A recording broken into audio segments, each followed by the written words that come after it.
Probably more difficult to treat these, although we had some good results using antifungal drugs back then. The solid masses, let's say I have prostate cancer. What could you do? How do you deliver sodium bicarb to my prostate? The problem is that a sodium bicarbonate is effective if you can put in contact the sodium bicarbonate with the cancer.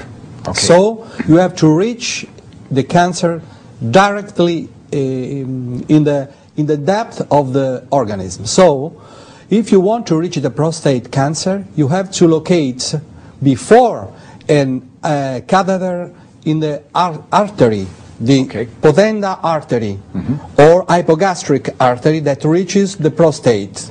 Then you can administer through a port cat connected to the catheter, the sodium bicarbonate directly to the prostate and kill fungi, because the concentration of the salt is very high, because you used the artery that is directly feeding the organ. So it is important for the prostate, for the liver, for the spleen, for the kidney, and other organs, internal organs, to locate catheters. Instead, for the cavities, pleura, peritoneum, you have to locate a transperitoneal or a pleural catheter to reach directly the colonies.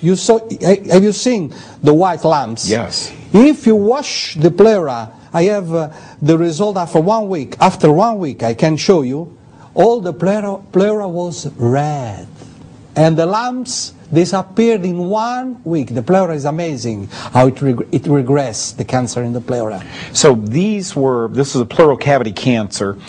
In those cases, catheters are needed. I can see a whole new business being developed by making catheters specific to this.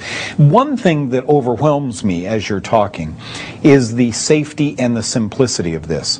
Can we talk a little bit about the way I ended the last segment? We have surgery, probably a good idea. If I had a lump in my body, I'd probably have it taken out. But in America, you have to sign, once you get the lump out, that you will take chemotherapy and radiation. As I referenced, I don't need to. It's all over the United States. It's in the medical journals. Chemotherapy and radiation are carcinogenic. They can cause cancer. This therapy that you're talking about, sodium bicarbonate delivered via a catheter to a tumor site, where's the harm? It seems very, very harmless. They're not potent, dangerous medicines. No, it's not dangerous, because there is a remote possibility of infection. But there is the life on the other hand. And then there are some type of cancer, breast cancer, doesn't need of the catheter, bladder cancer, brain cancer. Breast and bladder cancer with the sodium bicarbonate can heal in 99% without surgery, without chemotherapy, without radiotherapy, and let the organs there. Softly you can remove the cancer just with local infiltration or ureter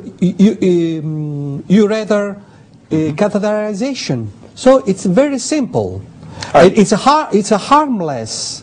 This is amazing. You're saying a urethral catheter can deliver sodium bicarb to the bladder. Yeah. Are you saying with breast cancer, a little incision, squirt? 6 days, everybody heals. 6 days, the breast is spared. I don't know why you don't try. Have there been... Therein lies the question, because did you ever see the ad, folks, on TV where the guy at work says, where are we going to lunch? Same place, same thing. We're creatures of habit in America. The doctor said I have cancer, so I do. The doctor said to take chemo, so I do. We need to start thinking a little bit out of the box. Dr. Simonchini, I need to ask you a question. You're an oncologist. You went through all of this medical training, and before that, medical school. You learned the way the big companies wanted you to learn. When was the epiphany? When did Dr. Simonchini say, go home and say to his wife, Oh my gosh, I have discovered something amazing. When?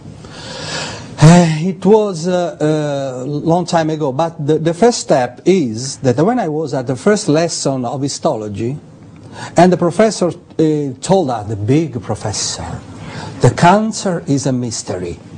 So I thought, they are stupid. You are, in this century, plenty of marvelous things, and cancer is a stupidity, is a mystery. And then I studied, and the more I studied, the more I understood the stupidities. This is the first step. Then I criticized at once, because if a man, normal person, read 1, 2, 3 chapters, and at the end of the chapter there is the dark. A normal person would say, this is a stupidity, but we have the research, I don't care. But we have the devices, I don't care. What are you doing if you don't know where you have to go? This is the first step. Then I prayed the Lord, please give me a light, because I see terrible sufferings. I was in a pediatric oncologic ward, and all the children died from cancer. And I prayed, and Lord gave me because I was looking for the truth, but in the suffering.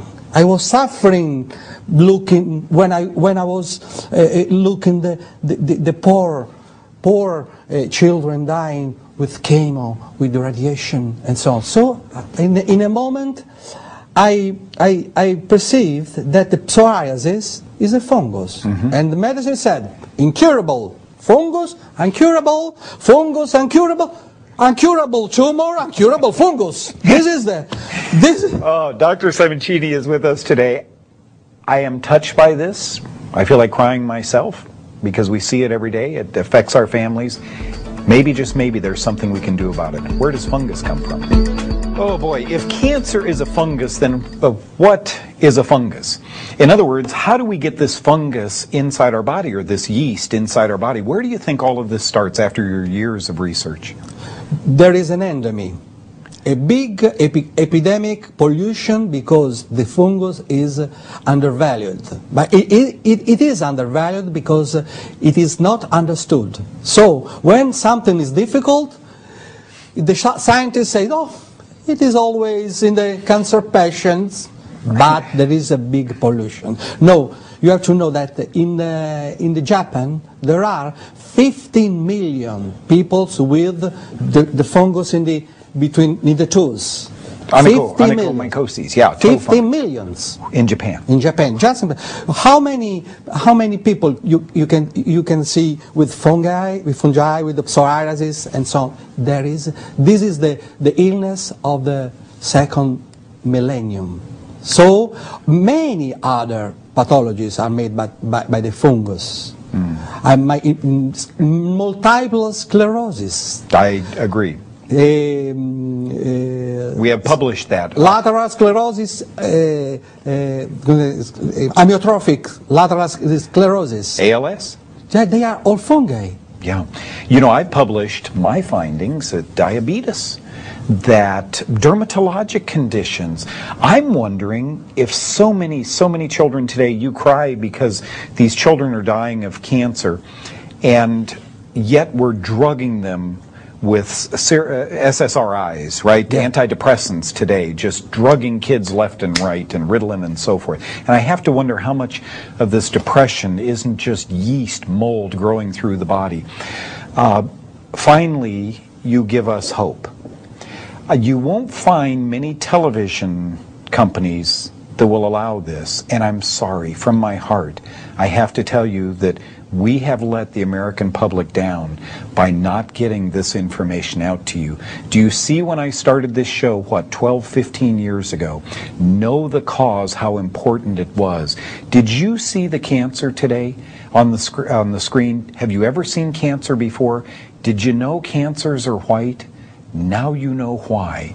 Cancer is a fungus.